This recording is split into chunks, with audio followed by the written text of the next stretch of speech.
Okay, first and foremost, I want to thank a couple thanks yous. I want to thank Rabbi Berlo for preparing a presentation on the Minhagei Hagra.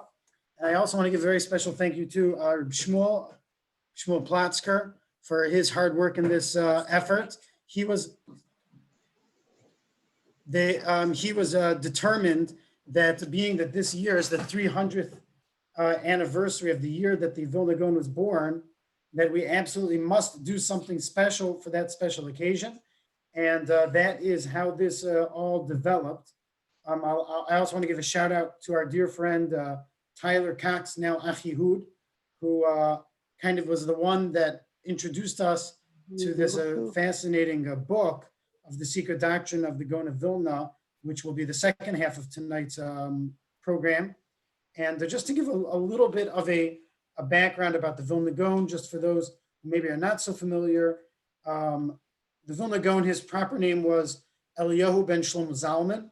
He obviously lived in Vilna in Lithuania and Poland. And he was born in April the 23rd, 1720, hence the 300 years, 2020 being 300 years later. And he lived to the age of 77 and died on October the 9th of 1797. His yahrzeit is the 19th of Tishrei. The Vilna Gaon was a fascinating person, gadol in Klal Yisrael. Perhaps the thing that stands out the most about him is exactly what you hear in his name, is that he was a Gaon. He was a genius, a brilliant genius of perhaps superhuman stature. And his brilliance was not limited. I don't like to use that word. His brilliance included a wide spectrum where he was familiar and brilliant in the sciences and in mathematics, in addition to his tremendous knowledge of Torah in every corner in its breadth and depth. He was the author of many works, none of which were published in his lifetime. He has a Haggaus, a running commentary on Shas, on the Talmud. There's the Bir Hagra, which is his commentary on the Shulchan Aruch, Shnos Eliyahu on Mishnayos, Tosefta, Pirush on Mishlei, and the list goes on and on. He's technically in the era of the Achronim. Many, because of his stature, viewed him on the level of a Rishon, which is astounding as it is. He never took a formal position, but from the age of 20, he was already receiving responsa from leading rabbis throughout the region, asking for him to give them halachic advice. There's much more to be said. One other perhaps very noticeable point was that he was one of the leading influences in of the Misnagdim during the time that the Hasidim began their Hasidic revolution, if you will. He was one of the leaders in opposing the Hasidim and signing on to the Chayrim, etc. That was something that stood out, and something that Rabbi Berlo is going to share with us, which is also a very unique and fascinating element to the Vilna Gaon, is the idea of Minhagei Hagra. There are certainly a wide range of different minhagim that exist in Klal Yisrael, but it's very unique that there should be so many minhagim and ascribed to one particular leader. It's not, we don't have a minhagei Rashi or a minhagei Rashba, which is an interesting point, but we do have a minhagei Hagra. So that's a fascinating point in of itself, and that will be our segue into Rabbi Berlov's presentation on the topic of minhagei Hagra. So I now turn over the microphone, if you will, to Rabbi Berlov. Shekayach. Thank you very much. Am I coming through? Can you hear me? Yeah. Yeah. Okay. Yes, I can hear you. You're good. Okay, good. So, okay, I want to thank you very much. And all the thanks, Tov, to Rabbi Alt and to Shmuel Platzker for putting this very Kedai Choshev event together, and for inviting me, B'Shus Rav. We have a Rav, and yet inviting me to share some of the Torah Hagra. I'm always interested in Minhagim. That's one of my, hobbies, you could say, within the Jewish world or the Torah world. I also, on a much more serious note, would like to dedicate my portion of the learning for Refuah Shalema to my machutin in Queens, in New York, Reb Tzadok ben Miriam, who very, very, very badly needs a Refuah Shalema, who unfortunately has reached the very serious stage of COVID with other health conditions as well, complicating it. Hashem Yerachem, and may the Limud Torah here be a schus, especially since Reb Tzadok has been long associated all his adult and even teenage life, as he was in yeshiva. It's been with the Chofetz Chaim yeshiva, and the Chofetz Chaim considered himself very much a Talmud, not as a student in a direct sense, but as a one of the base measures, you could say, of the Vilna Gaon. In fact, one of the things that I was looking at in preparation for tonight, although not as a major focus, is how the Mishnah Brura, written by the Chofetz Chaim, deals with the Vilna Gaon as a posek. Now let me get to the mahalach, the approach that I am trying to use for this shiur. I'm using as my basic source the Maaseh Rav. Maaseh Rav was a collection of the Maisim, the actual practical things that the Rav, in this context, the Rav means the Vilna Gaon, Gra, was done by one of his major students. I was just reading in another source about how the Chofetz Chaim in the Mishnah Berurah relates to Maaseh Rav, that is a complex picture because not always is Maaseh Rav considered the undisputed authority as to what the Gross Minhag actually was, but it's very, very good as a point of departure. In case people anybody who's listening has their own copy of Maaseh Rav, I want to add an additional warning, or a warning, that is that the edition of Maaseh Rav that I have been using is an old edition, no frills, which is printed in the back of the second volume of that Magnus Opus Siddur Otzer HaTfilos. One of the dilemmas that I'm facing as, thank God Hashem gives me more and more years to still be lucid and productive in some ways, that Baruch Hashem, I have built up a library of Sorim over many decades, beginning, I would say, with the later 1960s. And at the time, many of the editions that we more recently have were not available, were not done yet. And a lot of the editions that were available then were not close to the ones now in terms of being user-friendly, in terms of various other work and research of various sorts, even that could affect not just the user-friendliness, but the actual contents or ability to understand properly whatever the Sefer basically was about.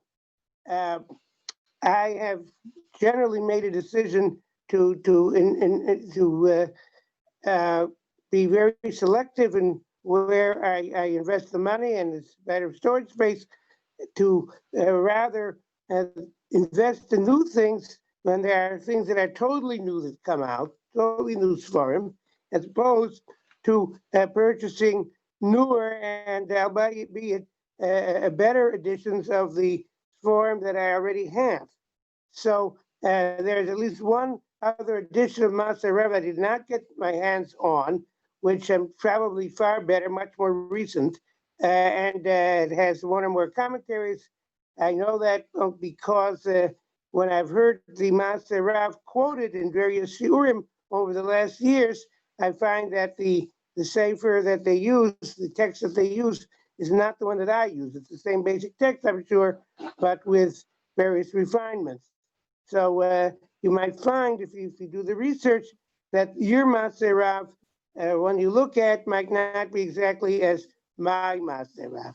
That is the first thing. So I will be dealing with Motzei Rav as my basic source, but then in some cases, comparing, contrasting it with other sources and talking a little bit about the Inyan. I have identified something like 51 Inyanim that I picked out of Motzei Rav that I thought might be of interest. We obviously won't be able to get to very many of them. And I certainly would encourage discussion, except rather limited to the basic topic at hand, rather than go off on various tangents. Any of these topics in its own, I get a symbol that with a slash through it. Am I still on? Am I Yes. still on? Can somebody tell me if I'm on? You're fine. I'm listening to I'm fine, good. Could I get a circle with a slash through it in the And now camera? you're I gonna don't put know. into Okay. 1,500 words. Hmm? You're already up to 1,600. I'm up to 1,600. What is it? No, don't worry about that. I think someone forgot to Okay. mute themselves. Okay. So the point is that any of these topics could be for themselves a shiur or more than one shiur. In relation to that too, I should say that I did not record most of the specific sources in terms of the chapter and paragraph. However, they should be easily available to me because I looked them up. So if anybody would like to know where it says this or that, then that's the kind of thing that should probably, for the sake of time efficiency, get back to me after the shiur, and I will be glad to do my best to find the exact source of these other sources. The primary source is the Motzei Rav as I have it in the old edition, and sometimes I've also cross-referenced it with the Piskei HaGra, which is basically in my edition of Motzei Rav on the opposite column. The Piskei HaGra is the Piskei Halacha of the Vilna Gaon from the Shulchan Aruch that someone collected. They distilled from the Biur HaGra, the commentary of the Gra on the Shulchan Aruch. Another introduction in terms of topic is important to note that I think that there has been in some circles a somewhat distorted understanding that, while of course, as Rabbi Joel pointed out, the Vilna Gaon was the leader of the Misnagdim, the organized opposition to the Hasidim, and one of his students, Reb Chaim of Volozhin, went on to found the yeshiva of Volozhin, which sometimes is called Ema Yeshivas, the mother of all the Lithuanian yeshivas in the style that we are familiar with, so that the Masorah, the tradition of the Vilna Gaon, is very, very overwhelming in the yeshivas. Nevertheless, I do not believe in this. I'm strong on this point, that it's correct to say that among Ashkenazic Jews, you're either a student of the Vilna Gaon from his school, or you're a chassid, one of the two. I was not comfortable, for example, seeing the Haggadah of one of the greatest Gedolim we have, of Rab Sternbuch, Haggadah Moadim of Zmanim. When it comes to the instructions of how to set up your Seder plate, it says a person should set it up according to their minhag, either like the Ari, Rabbi Luria, the mystical way, or like the Gra, like Vilna Gaon, completely ignoring and bypassing in the Masorah of Ashkenaz of Rabbi Motzei Itzerlich. So the Gra was working from the starting point of the Ashkenazic customs, but he was at liberty when he felt that the most obvious interpretation, in his opinion, of the earlier sources lends a different conclusion than the Shulchan Aruch or some of the standard poskim or those who compile the Minhagim of Ashkenaz lead to, that one should follow a different practice, particularly when it comes the Chumrah to be strict. One further general point to lead into my first specific item is, I know when I started in yeshiva as a teen, I was trying to make sense of the Torah world and Masorah, so I knew that the Hasidim were very big in Kabbalah, and I knew that the Vilna Gaon was anti-Hasidic, so I assumed the Vilna Gaon would stick in his Piskei Halacha to sources that were non-Kabbalistic. Nothing could be further from the truth. The Vilna Gaon was, of course, very big in Kabbalah. I think it's said that all the writings that he did after age 40 were only in Kabbalah. However, he did not interpret Kabbalah necessarily in the same way that other groups or individual scholars did. He tried to figure out a way of understanding the basic halacha and understanding what the Kabbalah has to say on the same topic in a way that contradiction would be minimized. Just as one example, there is a widespread understanding, according to the Zohar, or according to a simple, maybe simplistic reading of the Zohar, I don't know the Zohar, that it's proper al pi Kabbalah to have not 2, but a total of 12 loaves of bread or challah for each of the Shabbos meals. And there's some in the Hasidic world who are particular on that. I think the practice of some of the Brooklyn and other bakeries of having the so-called section challahs, where they always 6 sections of baked together, and they consider each one halachically as a separate challah, is such that you can have 2 of those section challahs, and that would allow you to fulfill the 12. However, the Vilna Gaon only had 2 challahs at each of the 3 meals, as most of us do, and he interprets the Zohar differently. That I don't know the passage in the Zohar, but it refers to as 6 and 6, and the 6 have to do with the 2 that you have at each of the 3 meals. I'm not conversant in the Zohar, but my point here is approach, that the Vilna Gaon is interpreting, not rejecting the Zohar, but he is interpreting the Zohar in such a way that it should not lead to what would seem to be a very muzar, very extreme practice of mandating 12 challahs for each of the meals, that you can still stick with the 2 that Kalal Yisrael has done, and yet not be out of sync with the Zohar. So now, if it's all right, I'll start the basic part of the shiur. And what I did is, again, in the Maaseh Rav, I kind of went in order, skipping those parts that had little to say on or not a full understanding of or not that interesting. And I picked as many as 51 topics that I have here. The first topic that's early in the Maaseh Rav is Tikkun Chatzos. Chatzos is a private service that said, Chatzos means midnight. It can sometimes refer to noon, but generally in this context, it means midnight. That one says a very religiously intense service, various tehillim and techinas, viduyim, confessions, to mourn the Beis Hamikdash. You might sit on the floor or something. It's done ideally at midnight, but it can be done anytime. The second half of the night, seems the modern Sephardi Sidurim have basically regularized it, that they have Birchos HaShachar first and then Tikkun Chatzos. They kind of expect people not to say it at midnight, but to get up early and say the brachas and then do it.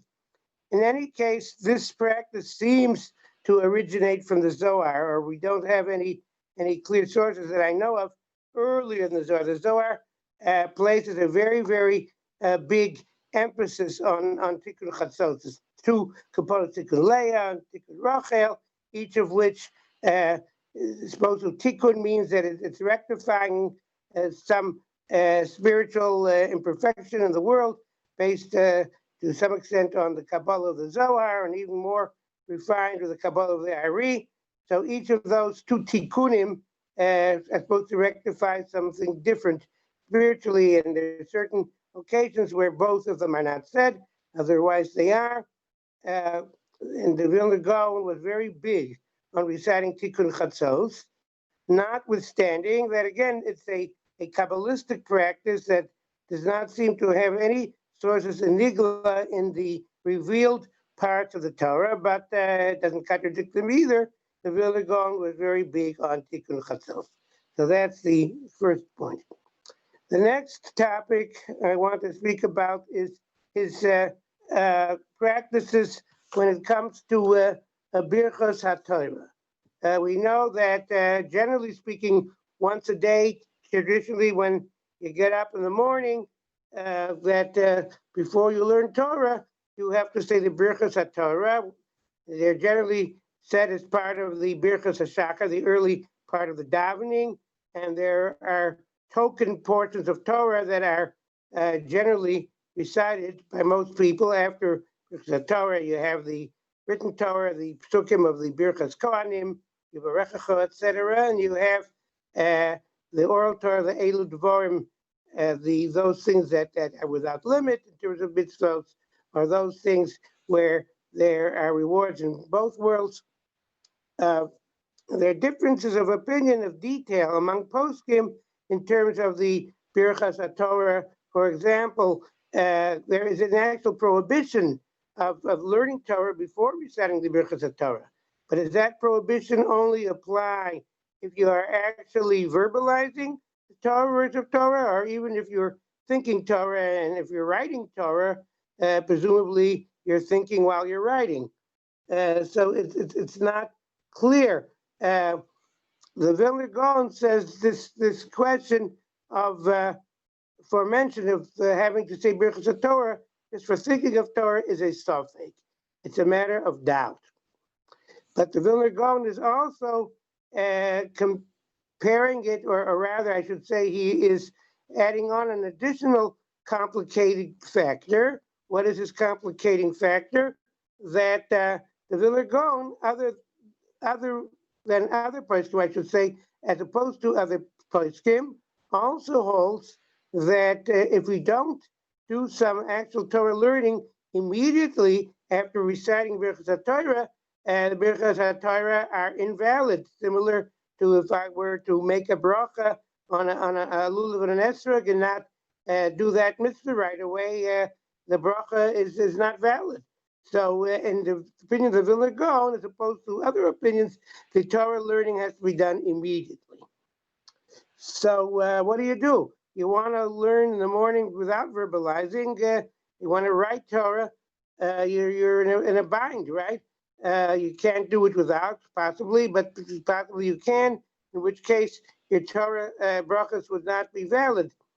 So he says that one should be careful in such a situation, that if you are saying Birchas HaTorah and you just want to write, you just want to think, that you, what do you call it, that you should actually verbalize. You should say words of Torah at that time, at least a little bit, to remove all doubt. Another somewhat connected point is, at which point of the davening does one say Birchos HaTorah?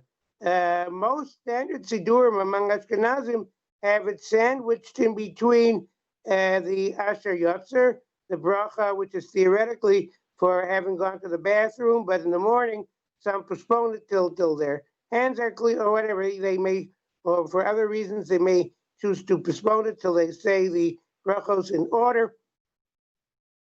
So it's sandwiched between that and then Elokai, Neshama Shenu Satabi. However, that is a problem, because the bracha that starts Elokai doesn't start with Baruch. And normally every bracha has to start with Baruch Ato Hashem, unless it is immediately following another bracha. So by following Asher Yotzar directly without intervening with the Torah passages that come after Birchas Torah, one avoids that problem of Elokai not starting with Baruch Atah Hashem. So when do you see the different minhagim? It's interesting, the tradition that I have attached myself to is the German tradition, which says them, if you're not going to learn that morning, you say it right before the Korban Tamid, after a lot of the preliminary prayers. And the Vilna Gaon says the same thing in Maserah. That's where you say the Birchas Torah. It's meant right before the actual recitation of the passages of the Korbanos. However, what about if you want to learn earlier? Remember, for the Vilna Gaon, it often bothered me. How could that be possible? How could a Vilna Gaon not think Torah? Of course, a man that great could refrain from thinking Torah when appropriate, just as he would not stop from thinking Torah other times. But if he wanted to do any Torah, he would say it earlier. And apparently, the earlier slot that the Vilna Gaon recommends is after the so-called, what we call Birchas HaShachar in the narrow sense. In other words, after Gomel Chasodim Tovim La'amo Yisrael. But I find it interesting that his normal place of inserting it is the same as the prevailing practice in the German congregations, that it's postponed till after the brachos, until right before the Korban Tamid. So that's one topic. All right, Berlev, if I could just jump in for 1 second. You mentioned the Sure. fact that to someone of the stature of the Vilna Gaon, how could he go without studying Torah? There's a famous legend, I'm wondering if you've heard this or know if there's any validity to it, that the mathematics book, which is attributed to the Vilna Gaon, the Ayal Meshulash, was composed in the time that he spent in the restroom. Okay, I personally have always laughed at that, and you may not like what I have to say, but in my opinion, that's what they tell you for those who are extremists against any secular study. But I own El Meshulash, and it could read like any good geometry book, or trigonometry. How could you have composed it so that that's the answer they give? One should first read the introduction of Rav, what's his name, is Shakalov, I forget his name, Mishkolov, or whatever it is, the Talmud of his who put it together, and read what he attributes to the Vilna Gaon as saying about secular studies. And after reading that introduction, if one could still fathom the same opinion, then we'll have a discussion. Okay, but first we need to read that. Okay, I think we're going to learn a lot more about that at 8:30 from Rabbi Bakst. Oh, very good. I hear it's a fair point. And the second point is, it's interesting that they say like the rugged shover Gaon would learn even when you're not allowed to learn, like Tisha B'Av. He said, how can I not learn? But I think that, to me, I'm a misnagid, forgive me, but I am, shows me a difference in No apologies necessary. Okay, I mean, there's a time when the zeal for being an Oved Hashem has to be controlled by the dictates of halacha. Okay, yeah. Anything more, Rabbi? Or no, please carry on, Rabbi Berlev. Okay, very good. The next point I want for a brief point is the reasons for washing the hands in the morning are varied, and there are different opinions. There's something I know from the Gemara that there has to be some sort of a nagelwasser to these on the fingertips a certain way in order to remove a certain ruach before you touch certain parts of the body or do other things. But basically, there's questions of what the real reason is why one has to wash their hands every morning beyond that. And the Vilna Gaon comes out very, very heavily on the side that it's for davening. As a preparation for davening, we need to have clean hands. And as a result, number one, he says that we should try to wash our hands as close to the time of davening as possible. I don't think it's to exclude the earlier Negelwasser.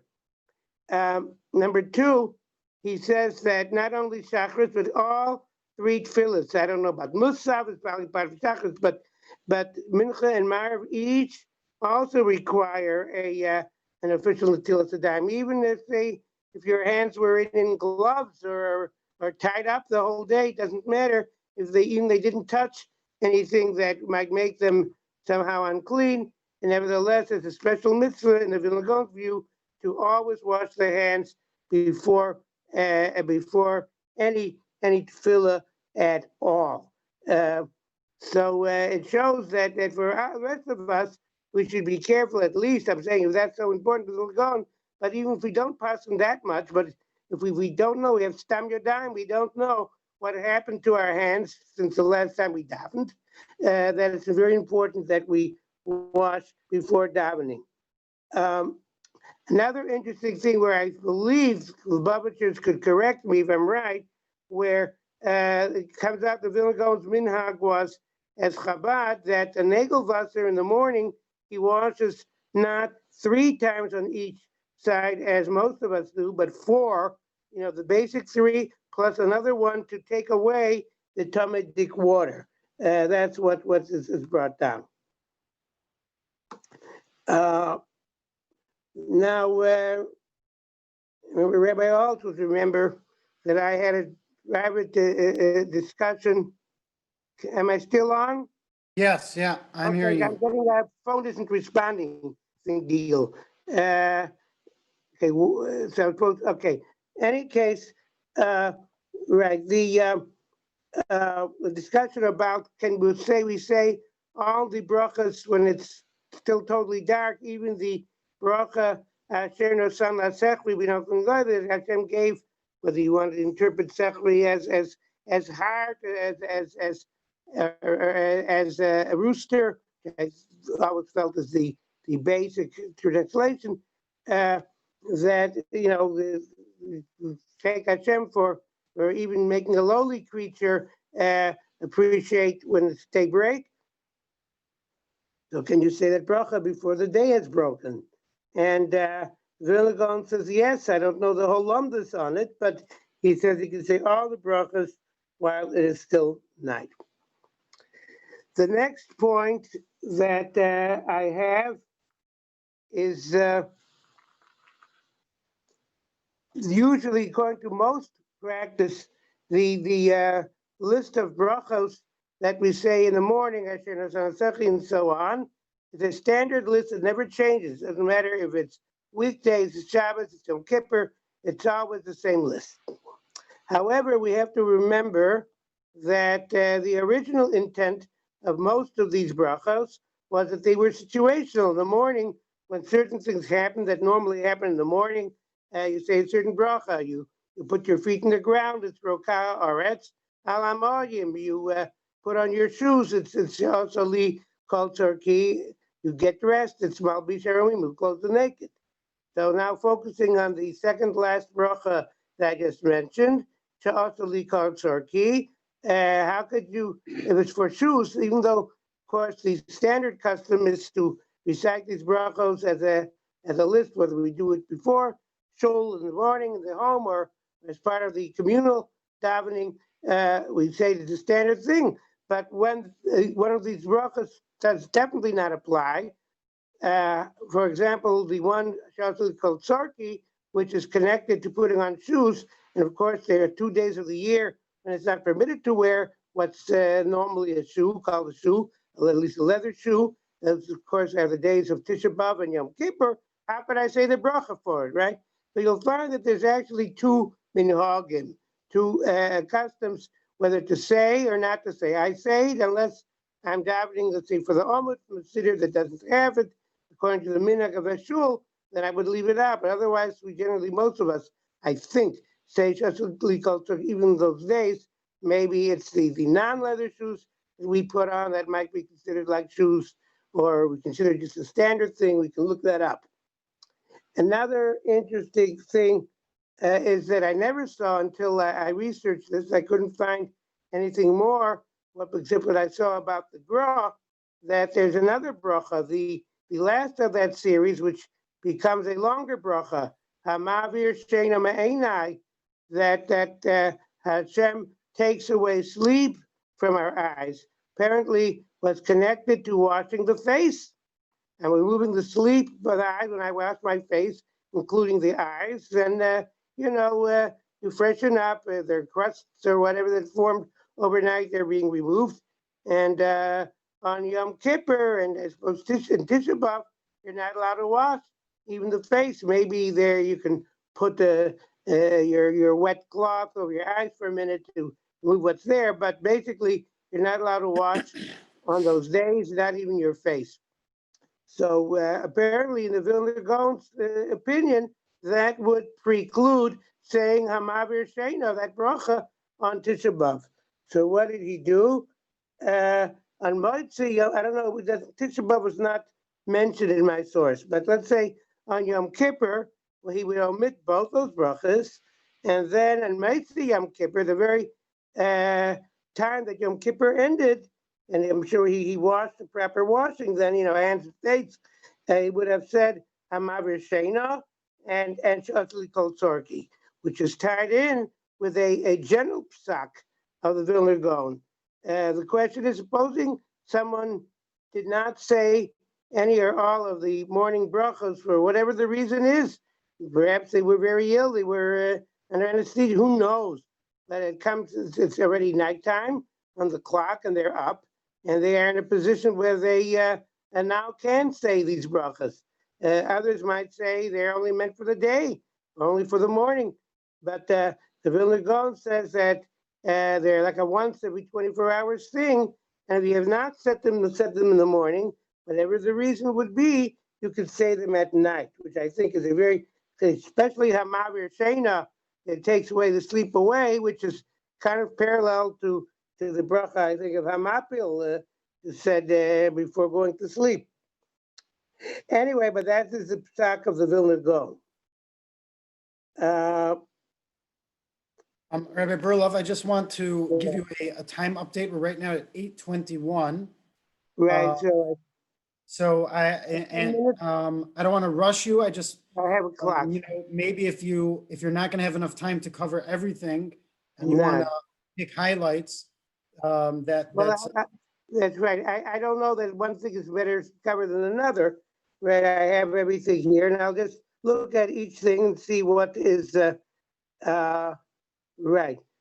If you don't mind, one more interruption. I also want to know if you have any knowledge about who and where the Minhagei Hagra are the most prevalent. If that's not something that you prepared, that's totally fine. That's not what I prepared. I have general knowledge, but that's not what this is about. I believe that their school, the Briskers. It's not always that the Brisker minhag is a minhag of the Gra, but the Briskers are very, very much. And there's certain, I think, groups within certain of the very literature yeshivas that come high or deep litvaks that prepare it. I think the Brisker group are very big, and I know that in certain organizations, all of them generally figured between Minhag Ra and more scattered Minhagim, and as I've more recently found out, his own chidushim. Okay, thank you. But we still aren't right. So let me highlight a few points. I have my watches here. There's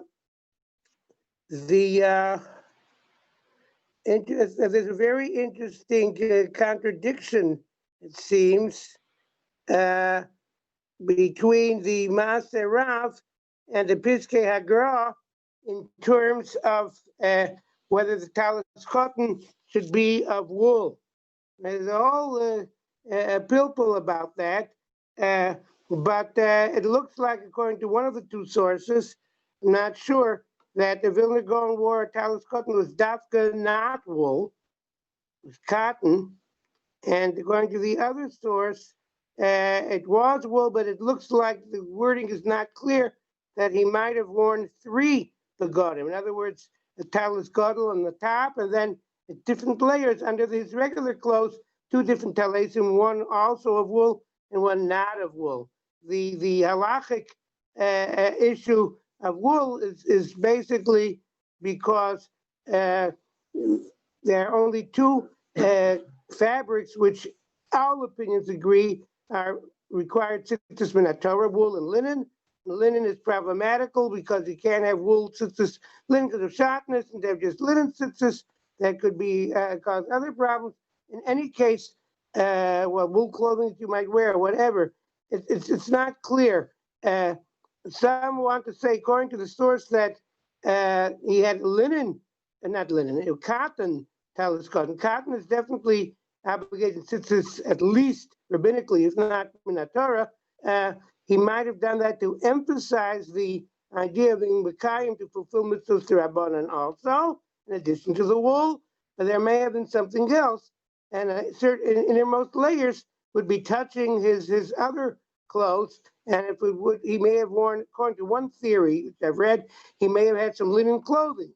So we'd have wool touching the talus cotton, touching the clothing made of linen. So then you have arguably a question of sharpness, not according to all opinions.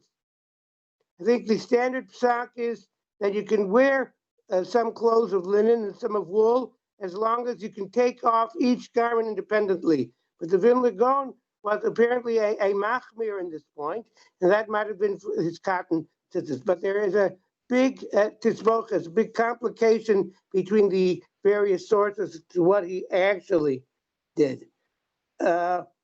Another thing which would tie up discussions which the rabbi and I have had, and the rabbi's lectures in shul between Mincha and Mariv, about, the rabbi pointed out there's two opinions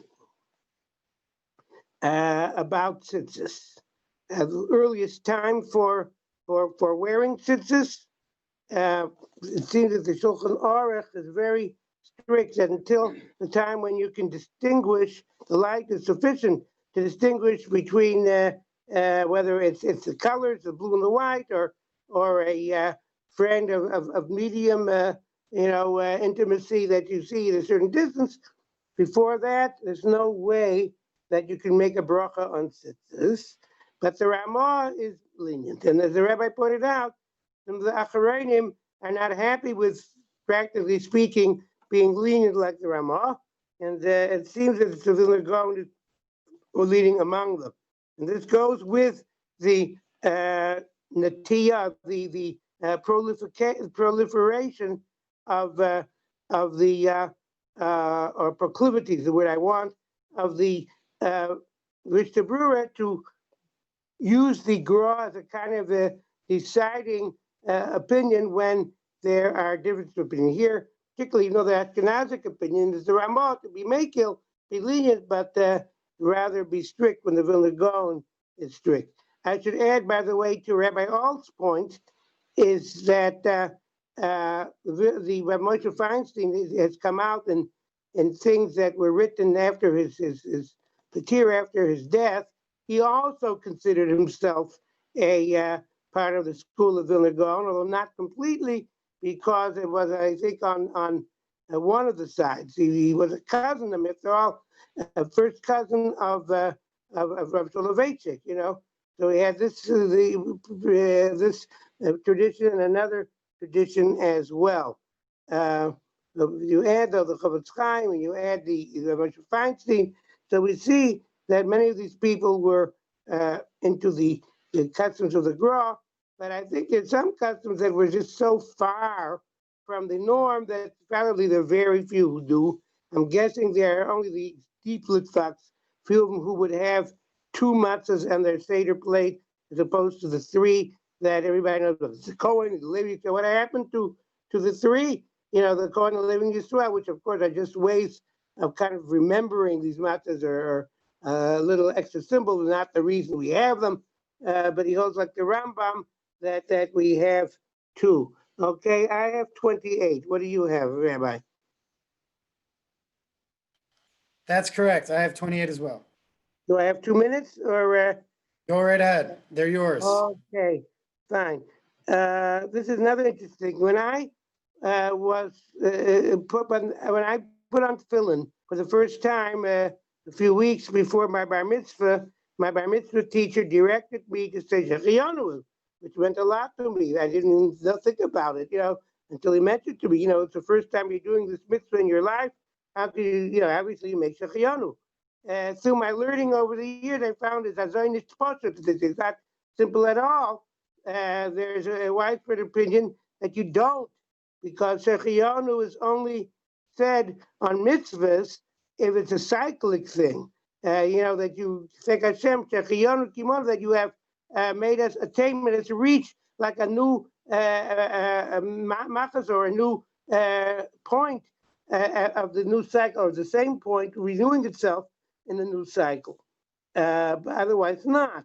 The same could be for the first time, I don't know, you put on tzitzis, whenever that would be. And yet, I was not misdirected, according to the Vilna Gaon, that any mitzvah that you're doing as a chidush, or something new for the first time, is appropriate to have a shechiyanu with, even if it's not done as a cycle.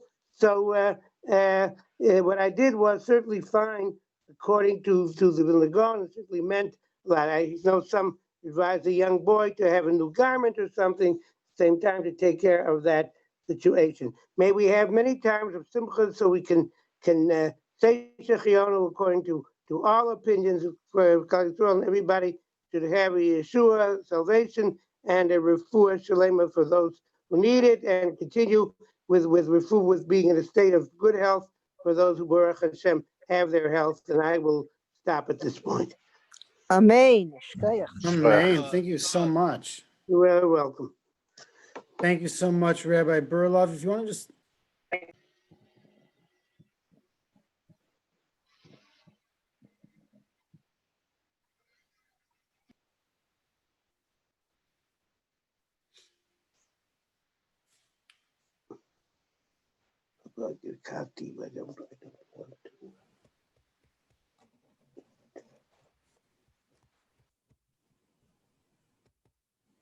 Okay, welcome, Rabbi Bakst. I see you just joined. Are you able to turn your camera on? Yes, one moment, please. Sure. I just want to give a very quick introduction, and then I'll hand over the floor to you. Okay, one moment, full screen and video. Okay, welcome. Hello. Shalom Aleichem. Shavua Tov. Shavua Tov. Shalom Aleichem Shalom. Nice An to honor, meet you. honor to meet you, Rabbi Alt, and an honor Yeah. to be at least virtually in your shul. Yeah, very well said. That's right. Baruch Hashem. Yeah, it's interesting times we're living in, and there's certainly some benefits, such as making something like this possible. I would never have learned how to use Zoom. Likewise. So be that as it may, I just want to give a quick introduction to Rabbi Bakst before he takes things away. I want to give a repeat thank you to Rabbi Burla for his beautiful presentation on the Minhagei Agra. I want to thank again Rabbi Shmuel Platzker for all of his hard work making these arrangements and putting this together, and for taking up Rabbi Bakst's book, The Secret Doctrine of the Gaon of Vilna, for the GMS Book Club. And also give out another shout out to Tyler Cox, Achihud Cox now, who kind of revealed this to us. The specific thing to highlight as far as introducing Rabbi Bakst is, number one, to be aware of the fact that he's not only someone who has studied the Vilna Gaon extensively, but he's mishpacha, he's family.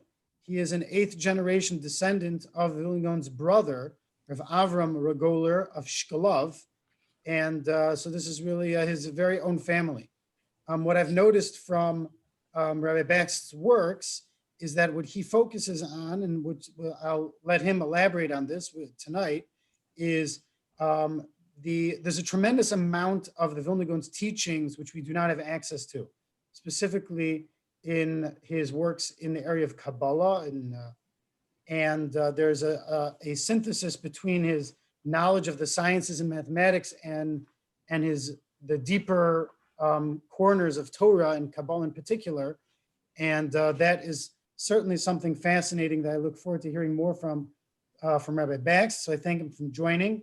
Just before he begins, I want to give Shmuel Plotzker a minute to just share perhaps from the Gulf Manor Synagogue book club side of things, some of his impressions from the Secret Doctrine of the Gaon of Vilna. Yes, my pleasure. Thank you very, very much, Rabbi Joel. Can everybody hear me? Yes, we can hear you. Copy the book here. So glad that Tyler Cox introduced us to it. Tyler, hopefully you're hearing us from Israel. This book was a real big revelation to me. I was never the biggest expert in at all, and many people are not, in the life and times of the Vilna Gaon, although I've been collecting materials and you saw the handout. But to pick up a book like this and to see, as Rabbi Bakst put it, in many respects, the book is not very, very well known in Orthodox circles.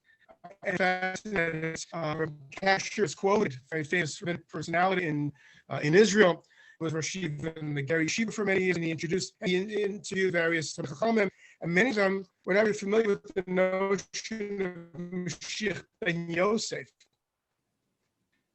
even though it makes an appearance in a pasuk in Nevi'im here, and Tosfos and Bava Metzia there, and a Gemara in Sukkah here. The fact is that most of us are not aware of Mashiach ben Yosef. And then read the book and to understand that the Vilna Gaon saw himself as a very major player in bringing about Mashiach and bringing about the Geula. How many people are aware of that? The fact is that not many of us are. And so the whole book to me came as a tremendous chiddush, a big revelation. Very, very grateful to Rabbi Bakst for writing it. I'm now going into volume 2. I'm looking over some fascinating footnotes in this book. I recommend everybody get a copy of it. Pick it up. There is chock full of incredibly interesting stuff that you just don't know. We did photocopy a chapter up in the handout, but no, just the whole book's got to be read from beginning to end. It'll be a read that you're going to enjoy. It'll open your eyes. I recommend highly. And now over back to you, Rabbi Joel. Okay, thank you, I think I did Shmuel. my 1 minute. Okay, Rabbi Bakst, please take it away. We are very, very excited to hear from you. Thank you.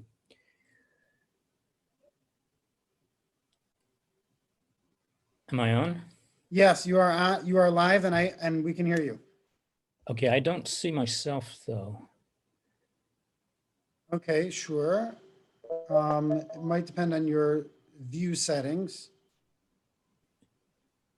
Can you let me on my view settings? Why don't I see myself? Let's see here.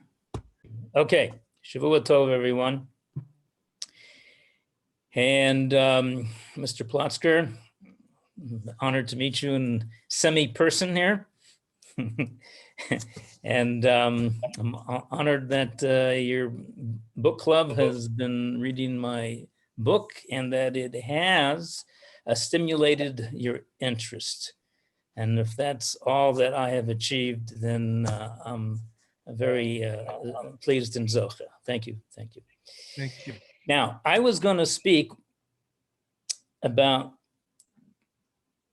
the most controversial matter concerning the Gra, and that is his relationship to something in the Torah tradition called the Sheva Chachmas, the 7 sciences, the 7 natural sciences. But then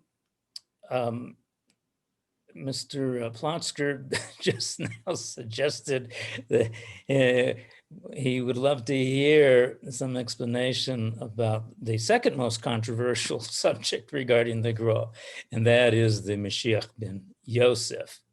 Now, that's a hard choice to make, let me tell you, because each one is more exciting and stimulating and mind-boggling than the next.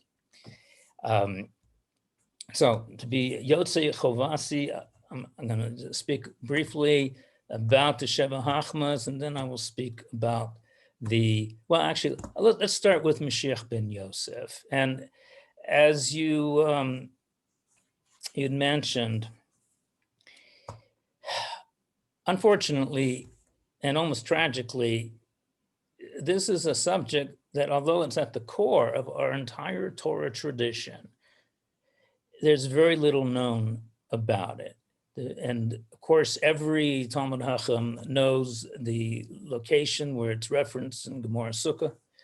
It's actually mentioned there, two separate inyanim, one's on the side A and there's on the side B. It's the only place in the Shas where the Mashiach ben Yosef is mentioned explicitly. It is mentioned in a Tosfos. And unless someone is in a usual Talmud Chacham who's specializing in this field, most don't know much more than that, and the idea that Moshiach ben Yosef is going to be battling the final battle against Gog and Magog, and in the last moment he gets killed, but then the Gra, among others, Ramchal and Shla, bring down that he won't be killed, that the Gezerah has been mevutal, annulled. So that just adds to the complexity and the confusion around this matter. So let me just give a general introduction to the Mashiach ben Yosef. To understand Mashiach ben Yosef, we have to first understand that Mashiach ben Yosef is a subcategory of what's known as the Trei Mashiachim. That's the Aramaic used in the Zohar. That's just the Aramaic for the Hebrew, the two messiahs. I have, in my book, coined the term twin messiahs. One, it's very close in sound to the Aramaic of train, Mashiachim, but in truth, they really are twins. Now, I'll just clarify as much as I can as we go along, that this is, again, something that is core to the Torah tradition. It's been known by all the masters, and you'll see little references here and there, certainly in the Midrashim and in the Kabbalists are always referencing the twin messiahs and the Mashiach ben Yosef. Mashiach ben David comes from the genealogy, the bloodline of King David, who comes from Yehuda. Yehuda has a half-brother whose name is Yosef, and he is the prototype for the Josephic Messiah. The Josephic Messiah does not have to come from the tribe of Yosef or Ephraim and Manasseh. The Josephic Messiah does not require a blood lineage, whereas the Davidic Messiah does. Okay, now, having said that, we speak about the era, the Messianic era of Mashiach ben David and the Messianic era of Mashiach ben Yosef. And the Vilna Gaon is very clear on this.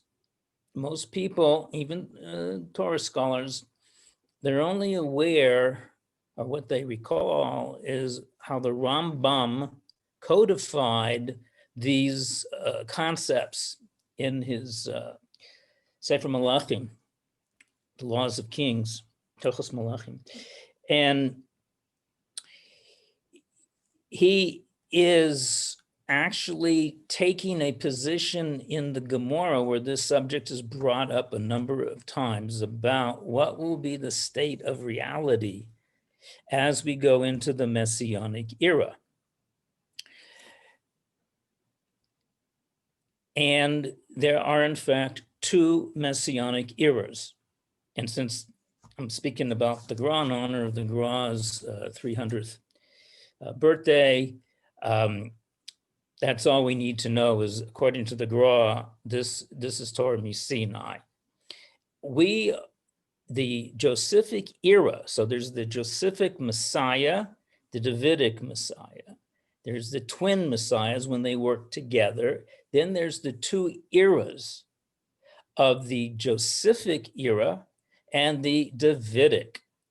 When we, as default, when we speak about the Messianic era, we are talking primarily about the Davidic. What is the Josephic era? Well, don't look now, but we're in it. According to the Shita of the Gra, we have been in the Josephic era for quite some time. It took off big time in the year 1990, and there are a number of radical things that occurred in 1990 and right around that time. And as we are accelerating to the edge, the end of what's called the Josephic era, which is still running according to the Teva, the natural laws of existence and reality.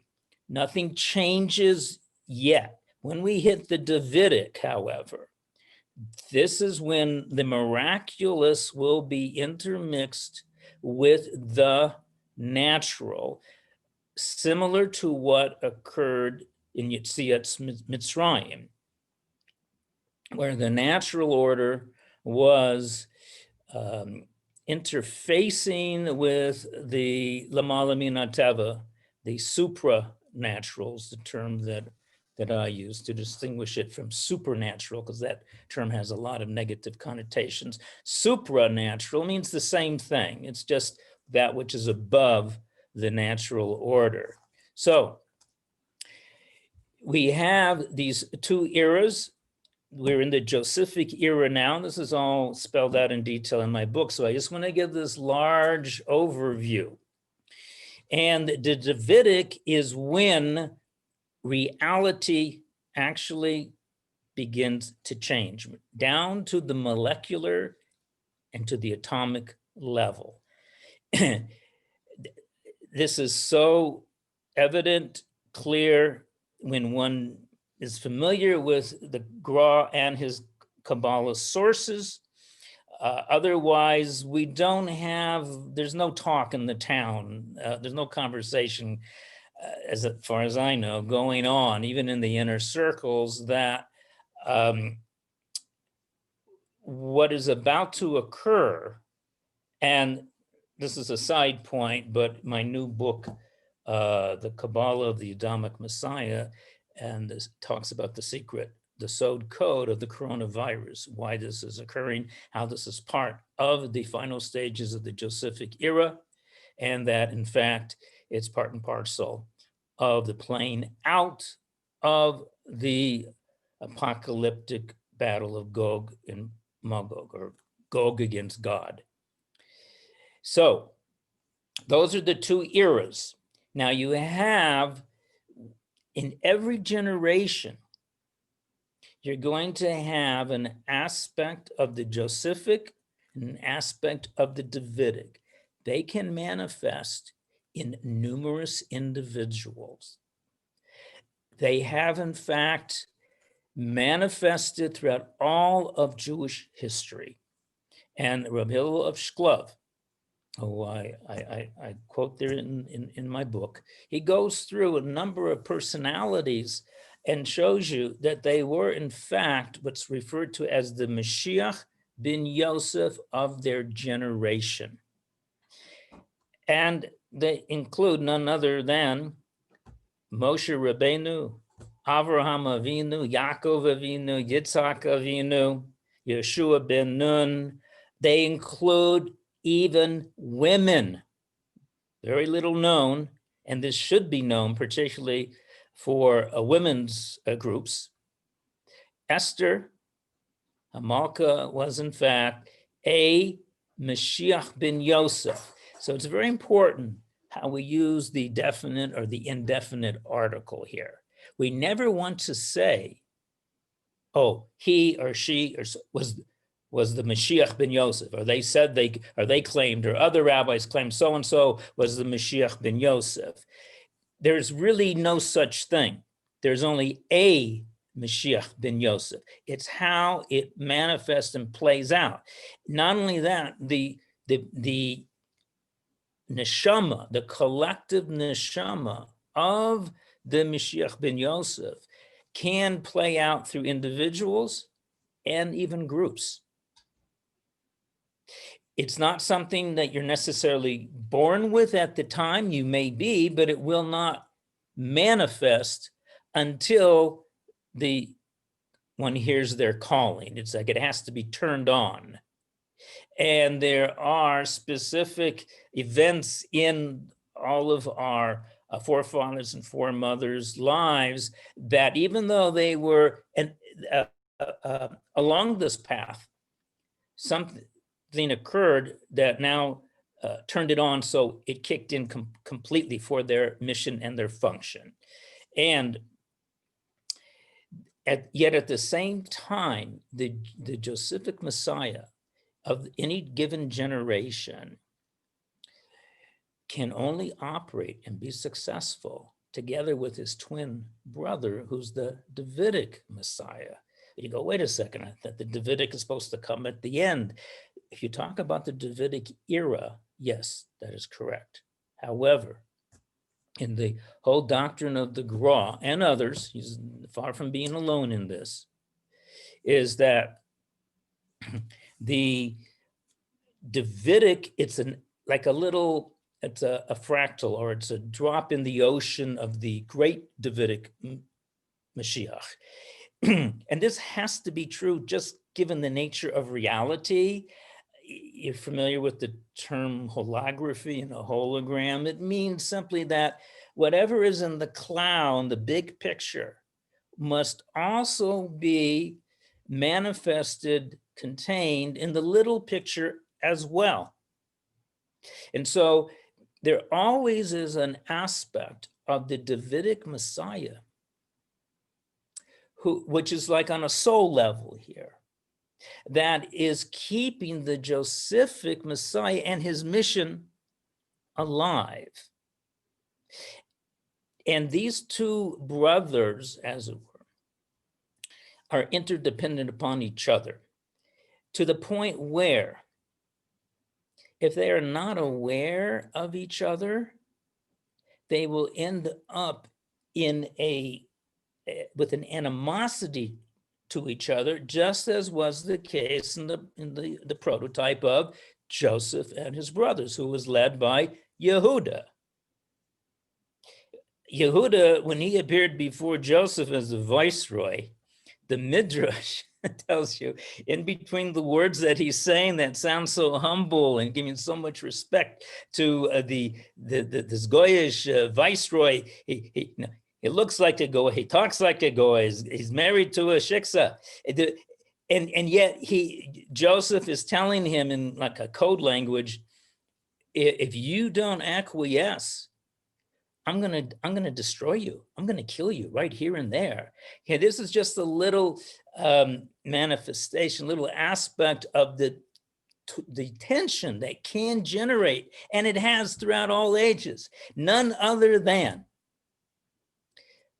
what's the most famous machloket in the last 200 plus years? The proverbial machloket between the Gra and Hasidus, particularly the Maggid of Mezerich, the Talmud of the Alter Rebbe also, yes, and the Maggid of Mezerich, the Talmud of the Baal Shem Tov. There's so much confusion about this whole event. So I'm just bringing it up to show you an example. And this goes back to the question of, what does it mean that the Gaon of Vilna considered himself Mashiach ben Yosef. It sounds almost heretical to say such a thing, to think such a thing. And with good cause, until one learns the principles behind, it's a science, a full science. So first of all, you'll notice, if you do study the book Kol HaTorah, and in a few other instances where this is referenced by other Talmidim of the Gra, they always say he was in the function of the Mashiach ben Yosef. They're very careful, because what they're saying is what I just mentioned before. The Gaon of Vilna was in fact a Mashiach ben Yosef of his generation.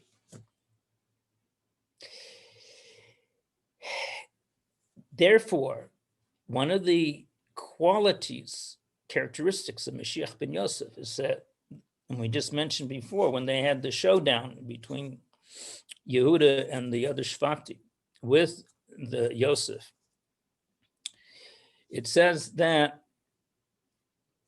the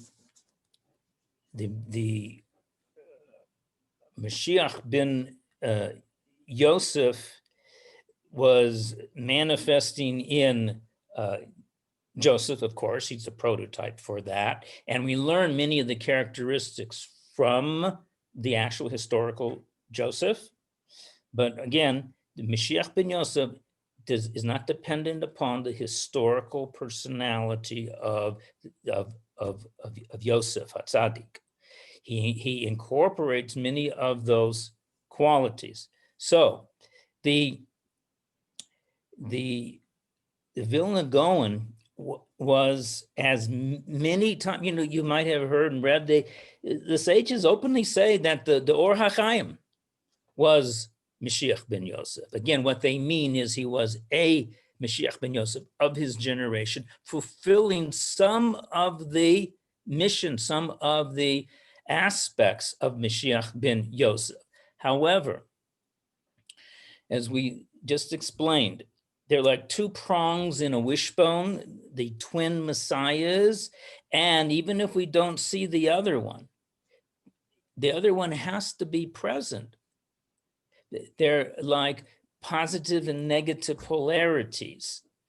And in fact, there was a Mashiach ben David that existed in the generation of the Gaon of Vilna.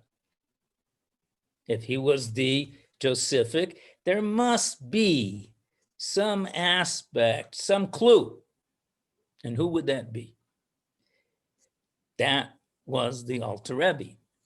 That was the Chabad Rebbe. Now you notice something very intriguing here. Now, first of all, this is not my own. Rabbi Menachem Mendel Kasher, who was the Rosh Hashiva of Ger decades ago, and it was known to be a Gaon in the Torah.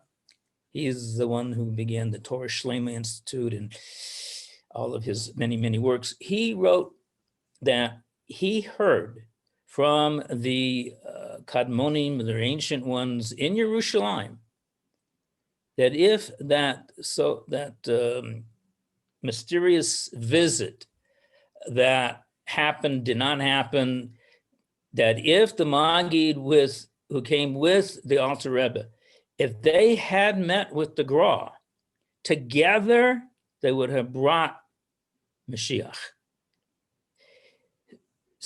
Why? Because they were manifesting the super soul of the Trei Mashiachin. However, due to many factors, historical, sociological, religious, Kabbalistic, not only did they not meet and come together to create a synergy, they came in opposition. And the embers of that machloket continued to this very day. We're not going to go into that. It's more or less in different circles. Again, there's Lani Izdati, a lot of confusion about that. But I just want to point out one thing to add as a proof text to support what I'm suggesting here, and that is that the last Rebbe, Menachem Mendel Schneerson, who passed away, he was, as some of you may know, the 7th generation from the Alter Rebbe. He was the 7th Rebbe of Chabad, and for all practical purposes, the last. Okay. It's not just that 7 is a very special number in Torah, but the book Kol HaTorah, which was essentially a private notebook done by one of the outstanding disciples of the Gra, Rav Hillel of Shklov, or Hillel Rivlin. All Rivlins come from the Shklov family. And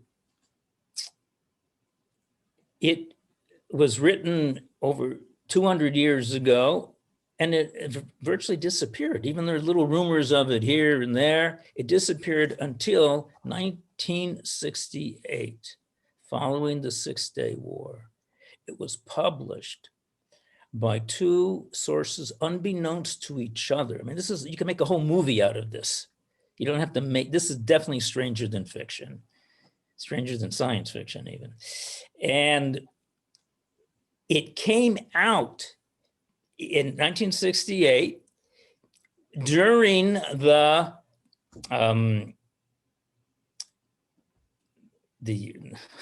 rabbihood of the reign of the last Lubavitcher Rebbe, 7 generations. So the Gra, and according to Kol HaTorah, the author, it's not a regular book. It actually contains, as much as we can say that which we cannot, it contains the living soul of the Gaon of Vilna and his mission. It just went underground, which is part of the characteristics of the Josephic Messiah. When they stood before Joseph, he knew who they were, v'hem lo hikiruhu. They did not recognize him. So this is always to know about the Josephic Messiah. It's not going to be something that's going to be well known in public to begin with. You look at the Lubavitcher Rebbe, he was out there in the world. He was the tzaddik. He was recognized. He had all this honor and respect. Not so the Gra to this very day regarding these matters. The Gra, of course, is known for his halachas and his minhagim and his notes on the entire oral tradition. But what's not known is the secret doctrine of the Gaon of Vilna.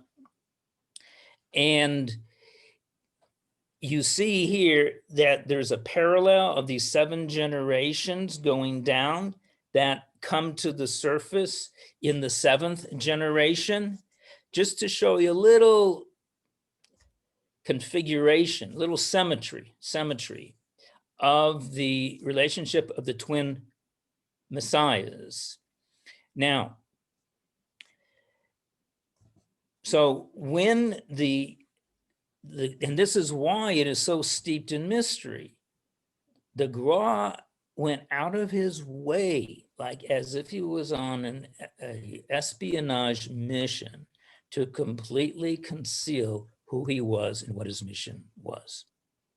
And his mission was nothing less than to initiate the beginning process of the Ikvasa de Mashiach. Now, there's many stages, there's many beginnings. Okay, if you have a line where runners are all lined up and it looks like that's the beginning, well, if you zoom in, you'll see, well, there's the beginning, the middle of the line, and then there's the end. So the Gra was spearheading what we could call a messianic conspiracy. And this is why he tried to go to Eretz Yisrael. This is why many of his Talmidim went to Eretz Yisrael. But for various reasons, the his whole mission was interrupted, and he returned back to Vilna. He actually had set out.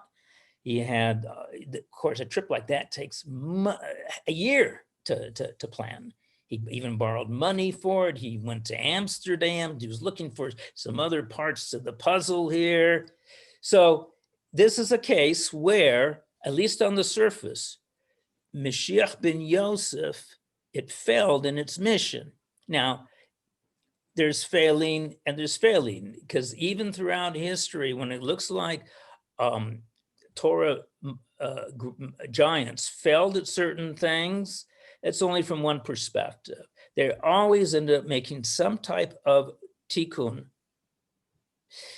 Yet it's only that the failure part comes to the surface. So does this answer, at least on a simple level, what is the relationship of the Gaon of Vilna to this whole concept of Mashiach ben Yosef? If you have any specific questions on that, I'll be happy to hear and answer if I can. But I do know that the field is so huge, it's not easy to even have a question, because there's so much information that is missing. And Yeah. that's what I wrote my book about.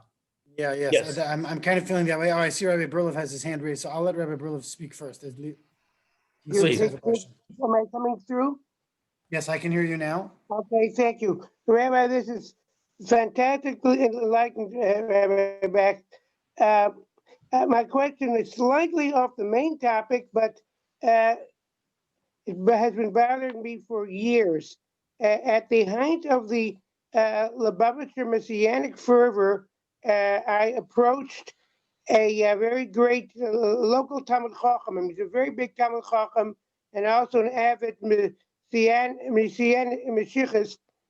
And I asked him, how could the Mashiach be here, imminent or be here? We have not had Mashiach ben Yosef yet. Very good. And his answer to me was, I was shocked. One sentence answer: the Secret Gaon rejects the concept of a Mashiach ben Yosef. I said to him, if Secret Gaon rejected many things, I was thinking of Gilgal, and any case, is that factually true? Okay. I do not recall Saadia Gaon rejecting this, and even if he did, it's moot, and it is misdirecting us away from the issue and the problem. When I mentioned earlier, Mashiach ben Yosef is not only mentioned in our Gemara, it's in dozens of Midrashim, it's in almost hundreds of quotations from the Zohar, the Tikkunei Zohar, and the Zohar Chadash. It is part and parcel of our entire existence as Klal Yisrael. Someone, and I'm not speaking about him personally, but anyone who would, whether he's an academician or from a Yid, anyone who says that, it simply does not know and does not want to know. Because if you bring up the Mashiach ben Yosef vis-a-vis Lubavitch and Chabad, you cannot, they will not enter into a discussion with you, because they do not, their whole modus operandi cannot exist if you divide Mashiach into two aspects. When they say the Rebbe was, is, will be, it's moot. The Mashiach, they're saying Mashiach ben David. Now watch this. I'll show you something amazing that I noticed. Mashiach ben David is the crown, correct? And Mashiach ben Yosef is means towards that end. And it's not by naught from this perspective that not only does Chabad consider themselves the crown of Judaism, certainly the crown of Hasidus, but where are they located? Where's their main headquarters? It's Crown Heights. Crown Heights. And you know what their favorite drink is? Crown Royale. Okay. It's funny and humorous, but not. The point is that all this confusion, even all the hisnagdus against the Mashiachim of the Chabad, okay? If we would just start the conversation with the Trei Mashiachim, not only would we resolve and remove a lot of unnecessary animosity and suspicion, we would actually be coming to aid the tikkun for Klal Yisrael regarding this very matter. But they refuse to talk about, to acknowledge the whole phenomenon, the role of the Josephic Messiah, because they would then have to be modeh al ha'emes that the Gra was a Mashiach ben Yosef. And that's anathema. But they're working, and listen, I love Chabad, I mean, I've been learning from the Alter Rebbe and the Sfarim and the Midler Rebbe, and I know Tanya, but it breaks my heart. It's a chaval that so much could be done. And not only that, it would bring the whole issue of Mashiach out that Klal Yisrael needs to be speaking about more now than ever. And who's talking about it? As far as I know. I mean, I listen to all the teachers and the Rosh Yeshivas and the leaders. Where's the conversation? And the answer is, unfortunately, there's very few that can enter into the conversation. So there's nothing to talk about because we're all Amei Haaretz. We're all ignorant of this fundamental inner structure, the hidden landscape of what's been motivating and moving Klal Yisrael from the beginning. Just take the parshas we're in right now with Yaakov and Esav. I just tell you one thing. I can't go into it, obviously, because of time, but this is coming from a number of sources, including Ramchal, that the two twin brothers were in essence the Trei Mashiachim of their generation. Esav had the ability to be the Josephic Messiah, and Yaakov was the Davidic. And if it was only because Esav was infected, contaminated to such a degree, and it was, nobody noticed it except Rivka. Even the father, Yitzhak, could not see that he had become possessed, almost like some kind of alien force took him over. And that's why Yaakov had to take the Bechorah, had to take the bracha, and then in the next parsha of battling the soul, the super soul, the oversoul of Esav, because now Yaakov incarnated within him, manifested the twin messiahs himself, which is another important thing to know. You can have both aspects in one individual. King Solomon, he was on a mission of the Josephic Messiah, big time, blood, sweat, and tears, all doing the extraction, the elevation, fixing. But who is he? Who's his father? David. He's literally Mashiach ben Yosef, who's ben David. And there were many, many of our ancestry that played both roles, because it's like it would be better if it was divided into two separate, but it's if one breaks down, the other, it's like an organ in the body that's able to compensate for something else that it's lost. In any event, Rabbi Berlov, I hope that at least initially answers a little bit of your question and concern. And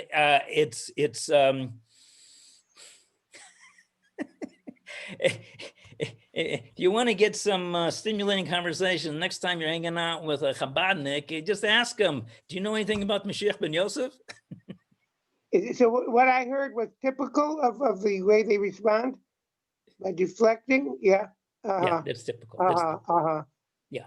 Listen, there are even Torah people that also, it's harder and harder to do, but not so long ago, Talmud Chacham could say, oh, Mashiach ben Yosef, it's not even mentioned in the Yerushalmi, not even once. Okay, that what kind of raya is that? Look, when you have to specialize in this field to even begin to talk about it on a simple level. This is what I found. I have spent 40 years researching the Mashiach ben Yosef, the Trei Mashiachim, and the Gra, and everything associated with it. But this is, if there's anything that we can do to help save Klal Yisrael, particularly now, we're in the middle of this pandemic, to give hope, true hope, to start talking about what are these two eras of the Josephic and the Davidic, and what are we really having to look forward to? It's not just Gog and Magog and the apocalypse and all that stuff. That's just temporary, whatever that is, or passing through a membrane. But if we could start learning Chazals, thousands of Chazals that are describing the Messianic era of Ben David, why aren't we doing that? Who do they write that down for? For us, especially now, because we're what's called the Dor Acharon, the final generation. Okay, it's not just like the last, like you're last in line, and somebody else comes in, now they're last in line. No, we are the final. We're at the edge of this entire reality that's known as the 6,000 years. Okay, 5,781. Okay, it's not. We don't have to go to the end. Just like we don't wait to a minute before Shkia to light Shabbos candles, and when you're in Yerushalayim, you have 40 minutes before. So things are already cooking. They've been cooking up for a long time, but this is all part of the excitement and the stimulation and the hidden world of the Gra, the Secret Doctrine, Mashiach ben Yosef, and we didn't even touch upon the 7 sciences. Yes, you have a question. Menachem Deitch, yes, has a question. I actually have 4 questions, and I don't want to dominate, the limited time, but maybe if I could ask all 4, and it could be maybe he'll answer, all of them, in combination. Okay. So is that okay? I'll try. Okay. So my first question, first 2 are probably fairly simple. You mentioned way in the beginning that something happened in 1990. But Yes. you did not mention what that was. Oh, That's number. the first- Okay, let me just answer that real quick. It's very Okay. simple. What happened was that's when the internet really took off. That's when 1989, 90, that's when communist Russia fell. And that's also a little piece of information most of you will not know. That is when the first conference of B'nai Noach took place in America, in Texas. The first conference that began in earnest, the Noahide movement, and a lot of Jews any Jews not aware of what's taking place. I happen to have been involved in it, so I'm intimately aware. And we're talking about hundreds of thousands of non-Jews, just as prophesied, are hanging on, clutching onto the Torah wherever they can. Some end up becoming Ger Tzedek, but some end up remaining as B'nai Noach. This is an integral part of the final redemption process. Next question.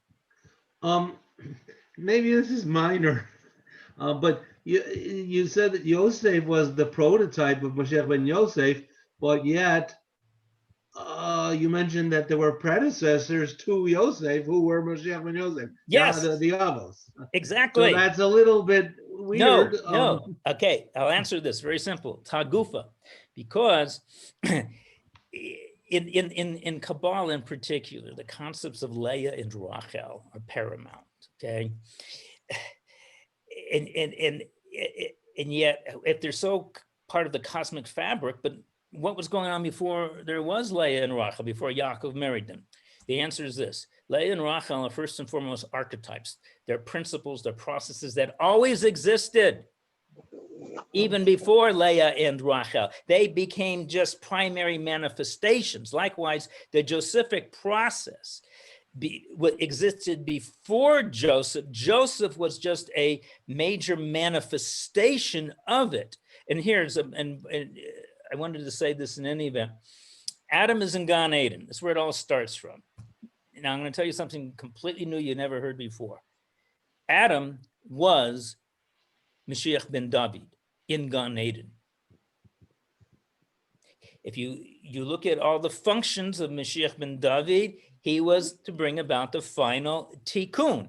However, because he ate from the Eitz Hadas Tov V'Ra, and in fulfillment of B'yom Achalacha Mimenu Mos Tammuz, okay, part of his own self had to go down, which means if you cause a collapse in reality, goes down to lower dimensions, you, Adam, have to go down and pick up the pieces. That's called Mashiach ben Yosef. He separated out of himself the aspect of the Josephic Messiah, whose mission is picking up all the pieces. So when the Mashiach ben Yosef, Adam, in that function, finishes, which is on the verge of doing, then there will no longer be the need for the mission function of the Josephic Messiah, because when Mashiach comes, who is that? That's Adam. That's the original Adam. This is well known. They pointed out, you look at the tables of Aleph Daled Mem. Aleph stands for Adam. The Daled is David, and the Mem, final Mem, is Mashiach. It's also Moshe Rabbeinu. And so this is part of what we mentioned earlier. It says, Mashiach ben Yosef Yeharag. There's a strange tradition that the Josephic Messiah will be killed.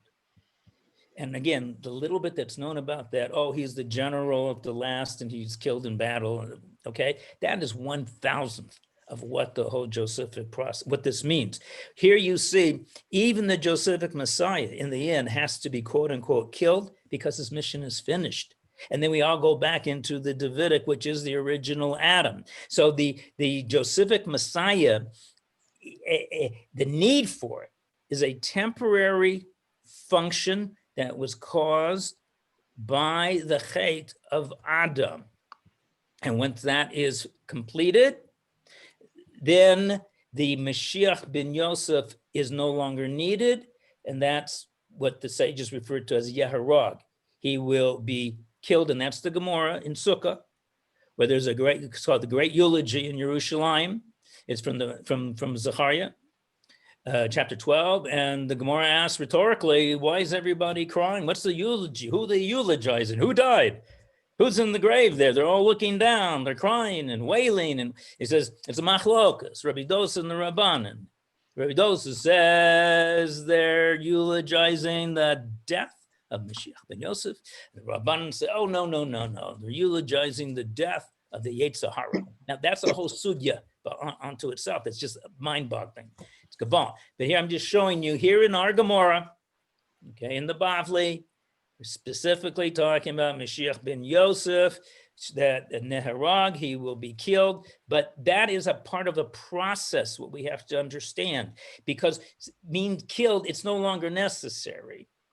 And so this is, I hope, part of the answer to your question, why Yosef is in existence before how can there be a Josephic process until Joseph came on the scene?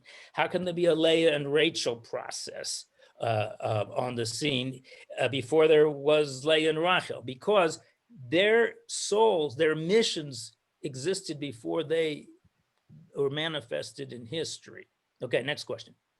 Okay, so the third question and then is, you said, okay, had the Mesorator Rav and the Vilna Gaon and the Alter Rebbe gotten together, then they would have brought Mashiach.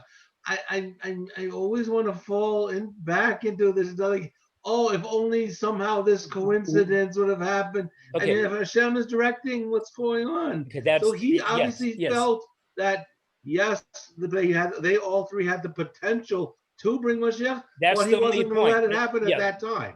Mr. Deutsch, that's the only point we're making here. We're saying, we're just using that as an example to show how in one generation, in theory, you can have the twin messiahs, and if they are not, for whatever reasons, can't make shalom, it ends up becoming very antagonistic to each other. Right, but I want to say it's not the fault of the two that they couldn't get along. It's I think it's that Yes. Hashem In the was big not picture, ready for this to happen, even though the potential was there. yes, Okay. yes. So the last question, which is actually the most troubling of all, is we're supposed to follow our gedolim of our generation, but yet most right. of them, the 99%, Mr. not Deutsch, you have hit it not on the come on, head. keyed You into hit it to on the head. your Call it theory. kavod. Okay, that's the $60,000 question, and it puts us into a very difficult, almost intractable position, because we can only do what the Gedolim do. And if you learned under whatever Rav, Chacham, the Gedolei Ador, they had no Yediyah in these inyanim, no deep in Yediyah, then you can say, well, how can I? If I didn't learn this from my Rebbe and he didn't get it from his Rebbe, it's a big problem. Can't go into it obviously now, but remember this, the calling card of Mashiach ben Yosef is V'heim lo hikiruhu. They did not recognize him. He has to be so hidden. The process has to be so hidden. And that you have many chazals, there's psukim that when Hashem wants to, he will even conceal things from the greatest of the generation. This happened with was it Yochanan ben Zakkai, with the father of Titus, the emperor. They said even by him, Hashem purposely caused him not to ask the right question. You have other examples of this. We see that by Shlomo HaMelech. So it's far from being unprecedented. This actually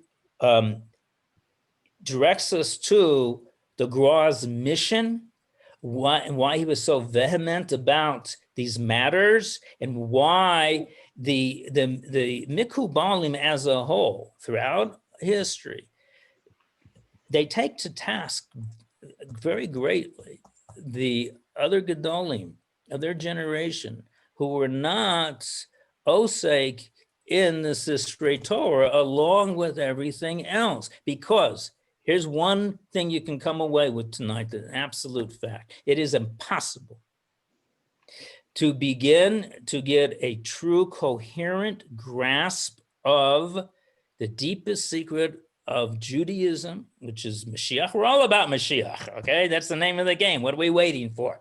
Okay? You cannot do that without the foundations of the Kabbalah. Not possible. Not possible. And just for the record, it's not enough to be a Bucky and a Hasidus. No, because Hasidus is not using the original sources. But there are so many others. You talk about the Shloah Kodesh, you talk about the Ramami Pano, you talk about Rav Moshe Chaim Avali, who was a colleague of the Ramchal. His works have just come out in the last 25 years. It's constant. He has a whole chapter on the twin messiahs, a whole chapter. It's all over. And you get, well, when you go ask, well, why are they not? Why don't we hear that? Why aren't we getting shiurim like this all the time? Seriously. There's something, and it breaks my heart. Listen, I grew up with the Gedolim. My love and honor and everything. But the reality is you sometimes just have to call a spade a spade.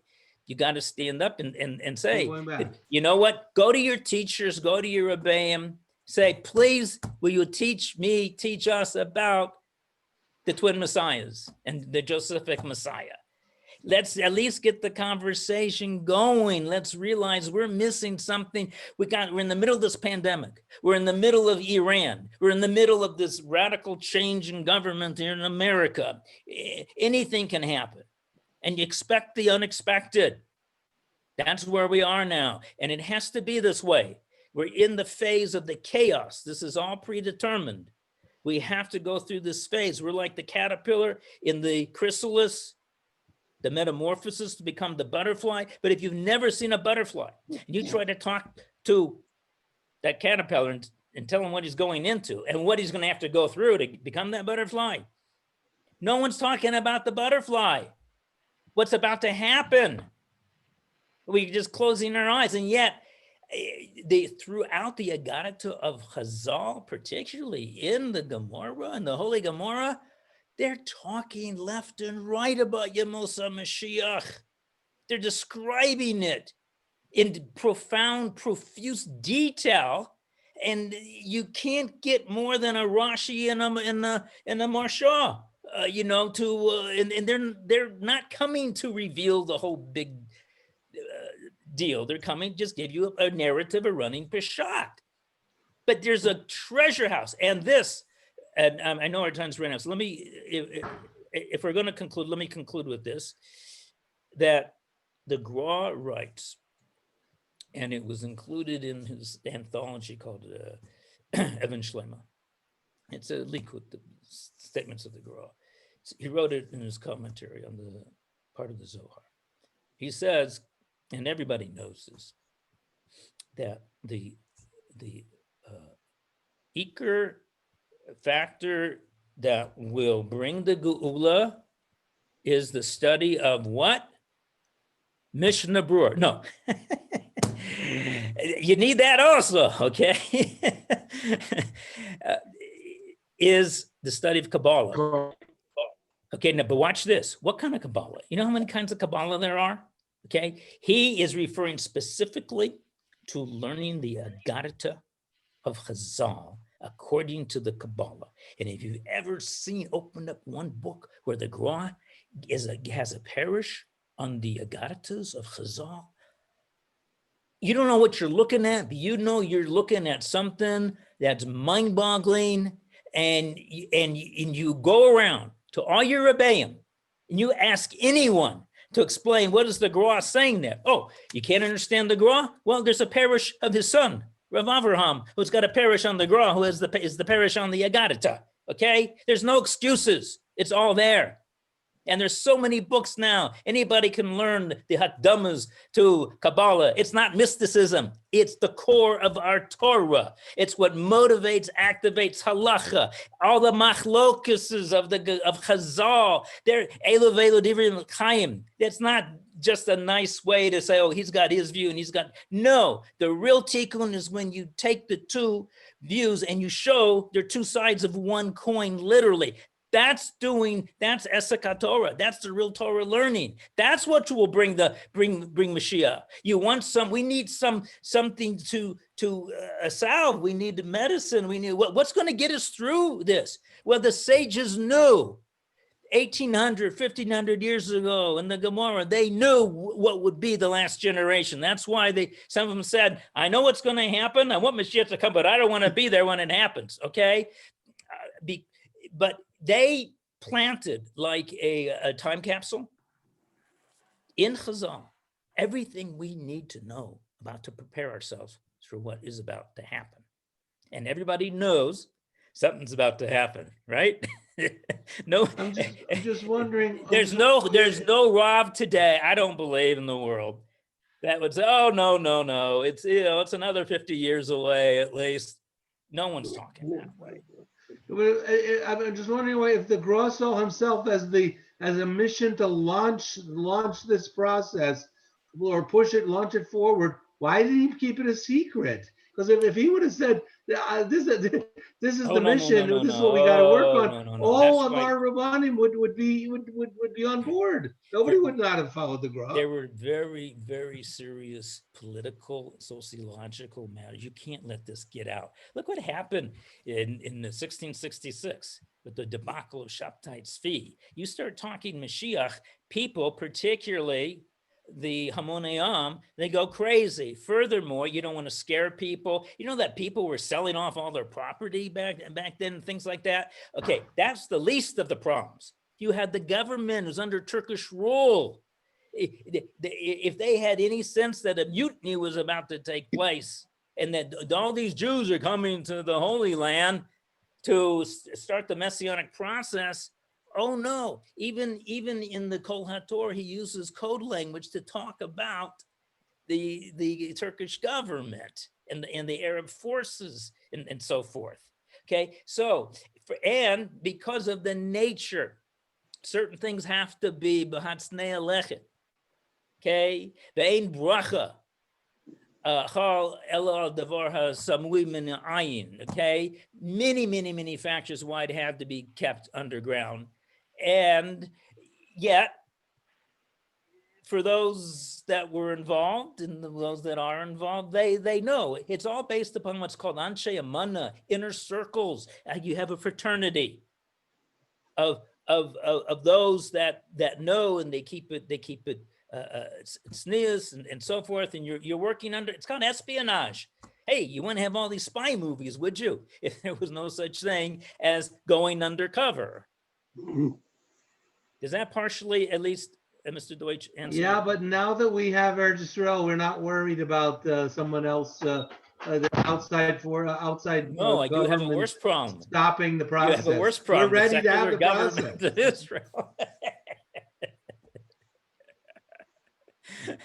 Okay. If I could just interject one last point, Please. just to speak to, I think, something that's I don't know, something that you raised there, Rabbi Bakst. My assumption, just in terms of, again, this is speculation as whatever. My assumption in terms of at least why the Gedolim have not been stressing Mashiach is a combination of, number one, the point that you just raised now, that people don't know how to deal with it. And secondly, I think that there's too much room for confusion, and there's too much, there's areas that we're specifically told not to study, the Mishnah and Chagiga, etc. And I think that that's Okay, kind of. you are absolutely correct. However, and this is this is why I wanted to talk about the Sheva Hachmas, because that's the answer. In previous generations, unless you were mamish, a Talmud Chacham, and a Makubal, okay, that's a given. However, our generation is unique because of technology and science. The maps, models, and metaphors. I'm not talking about the fact that we're using technology for this year right now. That's a given. We're talking about, this is the sod, why the Gra was pushing the Sheva Hachmas. Now, there's not just 7. There's hundreds of thousands. It's a concept. It's always been part of Torah from the get-go. And the Gra quotes the famous Zohar, and everybody knows that beginning from 1840 on, the well springs of wisdom from below and the gates of wisdom from above will open up simultaneously to usher in the Yemot HaMashiach. And we know the gates above is the Kabbalah, and the well springs from below is science and technology.